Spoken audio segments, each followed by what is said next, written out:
It captures people's imagination, I think, first and foremost. Architecture does affect people in ways that maybe architects understand only after a building's built. People perceive architecture as simply being an object or a vessel within which people are housed. And that's clearly not what our sense of architecture is. What the hell is an architect? What does an architect do? You know, what is the difference between an architect and a builder?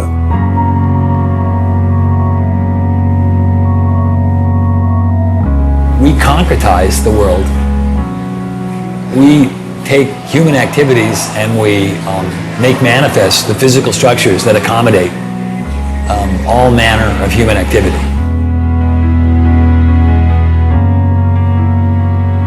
The design studio is a place where individual action and individual creativity is measured very directly by the people around them. When students are doing their job, they're shifting the focus of how we're talking and thinking about architecture.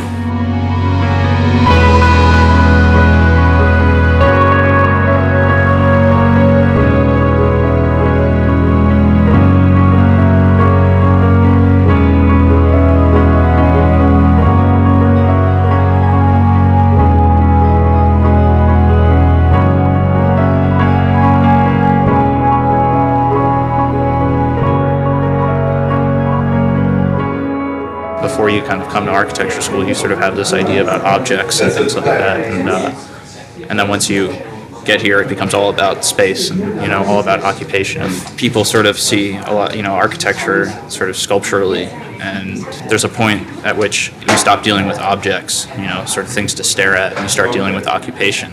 I have a lot of friends who find it really hard to understand like my schedule here and how we function here and being here at strange hours of the day and working environment and what studio space is like.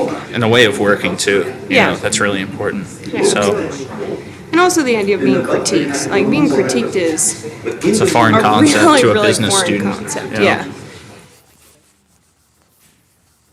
The design studio is a place where students have to perform on their own. They have to create something from their own imagination. They have to create something in response to a set of problems that are either given to them or they have to even invent the problem.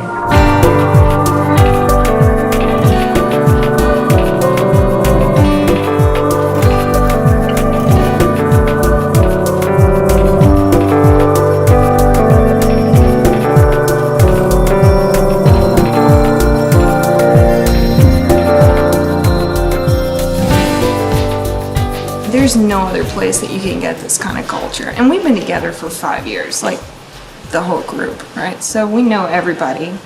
Everybody knows everything. It's like a second home. It's like a second community of people who are all struggling with the same questions. Now, when I worked at home, there was so much lacking in the projects. There's nobody to bounce things off of. The inspiration is at a minimum when you're on your own. Architecture education in US is one of the best because of this studio system. Always students hang around their own studio and talking, learning from others. That is the most important space for the education of architecture. It's like they were hating on Robert Moses because he's so insensitive and he tore down neighborhoods and this, that, and the other. It's like, you know what? Get in a car, drive on the West Side Highway, take the Triborough Bridge into Manhattan. Okay. And then you will understand what he was trying to do. That visual procession in the automobile, spectacular. No. It is spectacular. You're thinking about it now because oh yeah, of course. Now we sit in traffic and we look at it. But back then, like the city had to make that transformation. The great thing about architecture schools is it still takes place in a kind of space where people discuss the work together in a kind of both a personal way, a one-on-one way, and in a very public way. Ultimately, there's a kind of arena. There's a public arena where the work is discussed, where students can present themselves personally to other people and show that they have a stake in the work and what they really think about the work. And that's extremely important, I think, to the development of an architectural project, because that's ultimately how architecture at certain points is really developed in the real world. And it's both an important lesson, but it's also a way in which, through that kind of intensely personal and human contact, that the work gets better.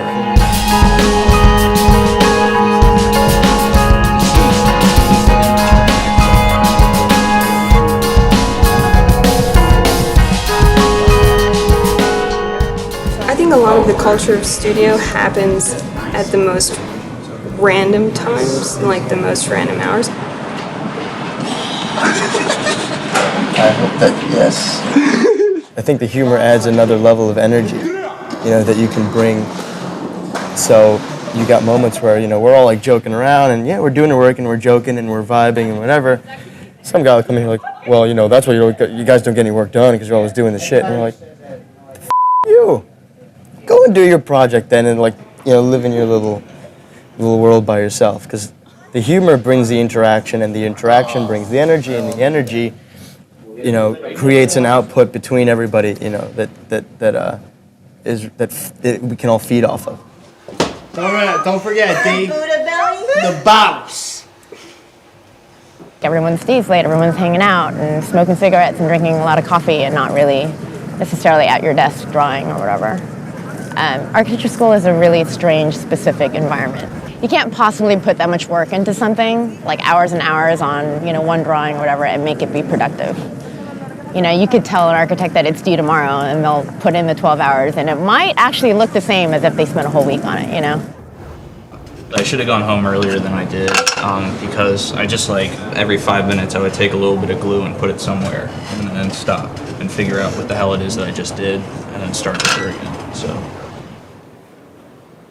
I have this terrible thing that happens to me that I call the design high, where I can't fall asleep because I can't stop thinking about my project. And it's I get home and the whole walk home I'm exhausted. And as soon as I brush my teeth and wash my face and get into bed, I need to go back to studio. Your health is kind of put on hold to make room for your ideas. Architects are masochists in some ways. You're in there to all hours of the night. You're cutting yourself at 3 o'clock in the morning. You're rushing to the hospital to get stitched. I mean, you're putting these models together that you're tearing apart and then putting them together again. And then you're going through this iterative process of evaluation that is incredibly personal, but yet also very public. And you're constantly putting yourself on display, opening yourself up to attack and criticism. I mean, it's intense. Why would you subject yourself to that and put yourself through that if you didn't love it?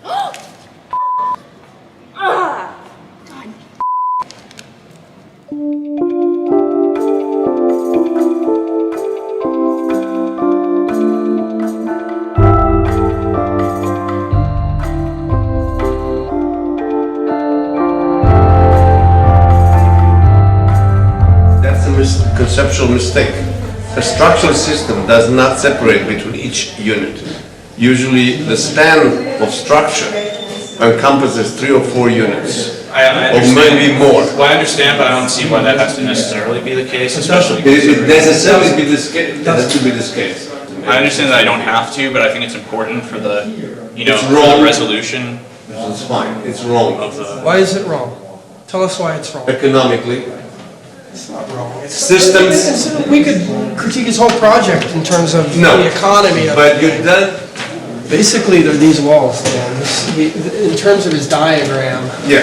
It's Those have to be every other third wall is structural. I mean, then that completely ruins the areas. It does not ruin anything. It wasn't necessary to have that conversation. The point was made, and then that's it. I understood the point. They understood or I thought he understood my point. I thought that should be the end of it, and then there were more important things to talk about and other people that had to talk to them, and still talking about it for 20 minutes.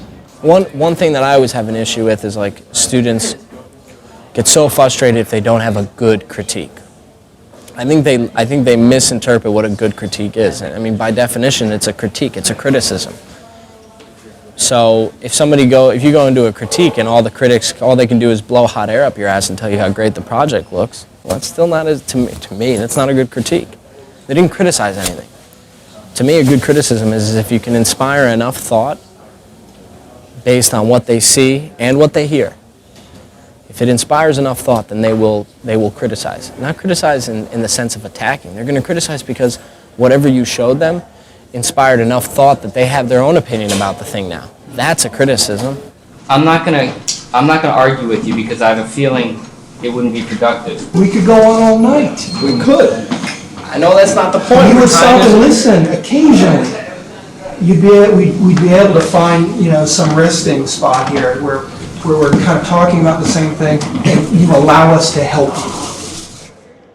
And the other thing I think that is sometimes very negative is the idea that the student should be trained to do a sales pitch in this jury process. I mean, I think that really probably the student should at first be silent, and the juror should really start to ask questions about the drawings and try to understand the project in a more Socratic way, rather than this sales pitch followed by criticism.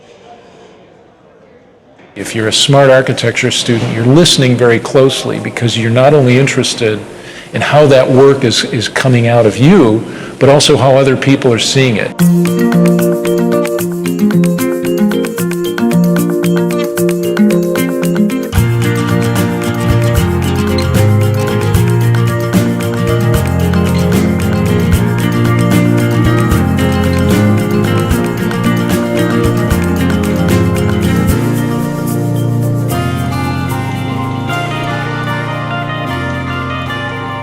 The best architects, in my view, are the ones who bring a coherent view of the world to design. Those are the folks that become the best architects in the sense that they're the ones that progress the profession, innovate, create new ideas. The most important thing about being an architect is learning how to think clearly. You have to be able to think clearly to practice architecture. There's a tendency to see people as singular. If you're artistic, you're not practical. If you're practical, you're not artistic. That's totally preposterous. I mean, architecture is embedded in both worlds. And if anything, architecture is the connective tissue between these two kind of spheres. And it'd be impossible to live in one or the other. One, you'd be practical and never produce a piece of work of any interest. The other, you'd be producing work that has no meaning or no connectivity. I think design requires a certain kind of smartness that holds those schizophrenic views simultaneously in one's thinking. Even as a young person, you know whether you can do that. And as you mature, it's quite rewarding to have those opposing views in your mind at all times.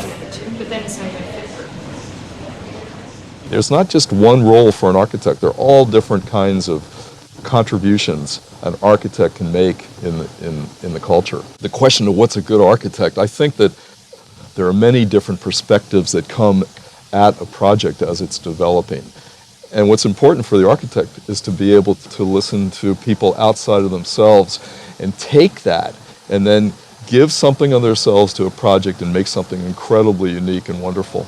It has to be a person who's really willing to learn in a way that architects need to learn, which is they need to learn something every day for the rest of their lives. You've got to be, in a sense, kind of driven by that, in a sense, kind of inner force. But I think you also have to have the ability to kind of work through something and to be able to look at particular problems and be able to kind of listen and learn and examine with great patience some of those questions. So again, it's a kind of left brain, right brain kind of dichotomy that is, constantly, those demands are constantly placed on you as an architect.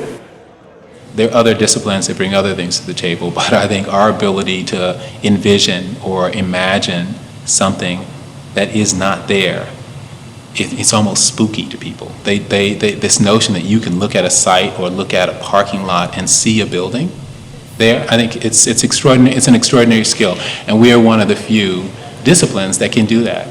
I would not trade for anything the skill set that I learned in school, because it's very, very, very unique to our discipline, and that's what we bring to the table.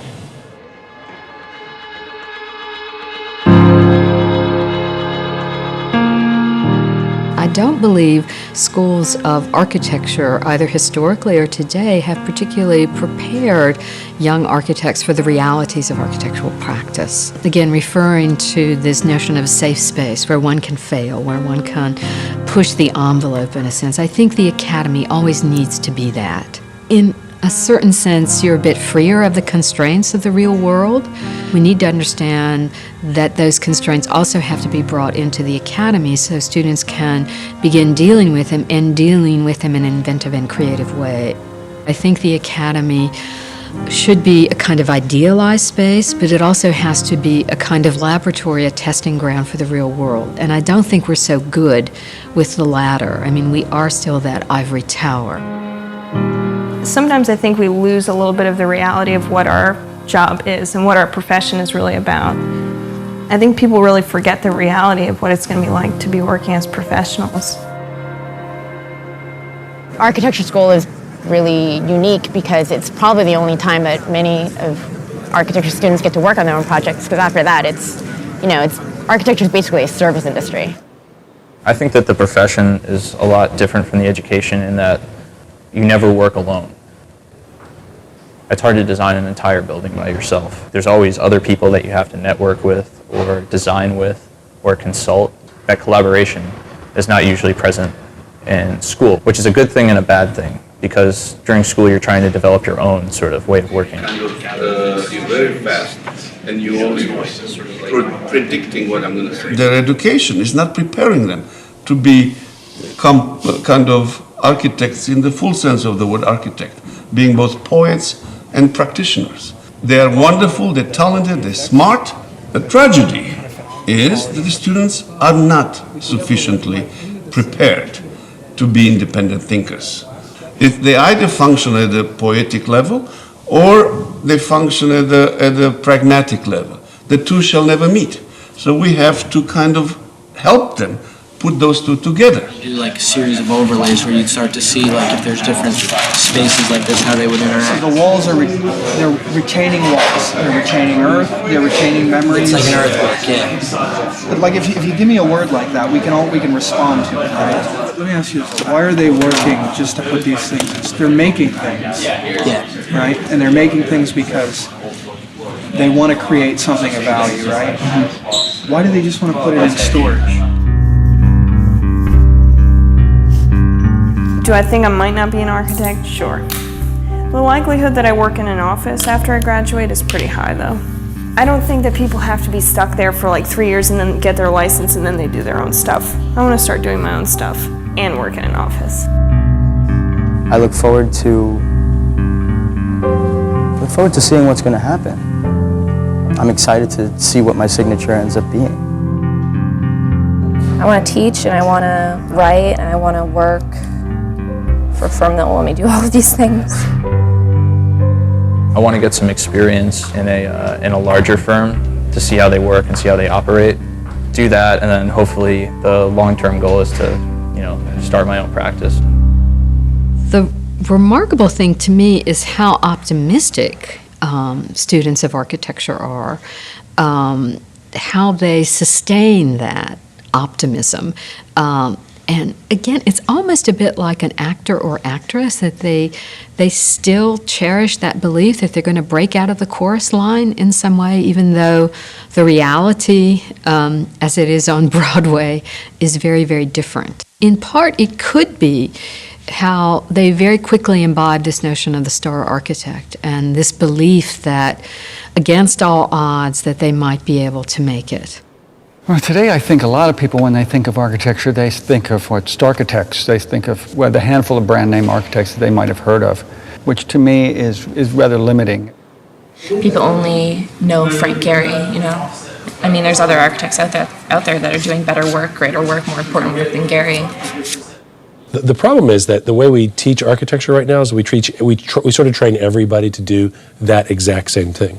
The whole sort of pedagogical model right now is around creating the next generation of star architects. That's actually a flawed model. For many years, everyone wanted to be like Frank Gehry. They wanted to create great sculptures in the landscape. Whether those sculptures worked or not was largely irrelevant. The ability to use aerospace engineering to come up with forms that hadn't been built before was considered to be a primary task of someone coming out of school. That's over. That's over.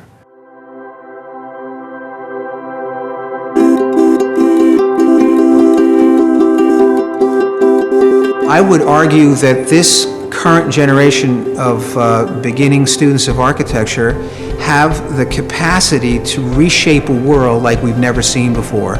And they need to have access to as much technology and as much discourse, meaningful discourse surrounding these techniques and these tools so that they're fully prepared to go out into the world in the future to do something positive and productive. Students are coming out, they're working with individuals around the world who need shelter and who need ways of living that are affordable and supportable and sustainable.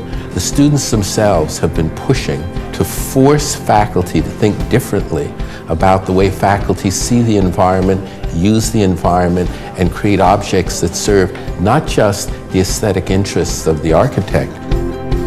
It's fundamentally an optimistic profession.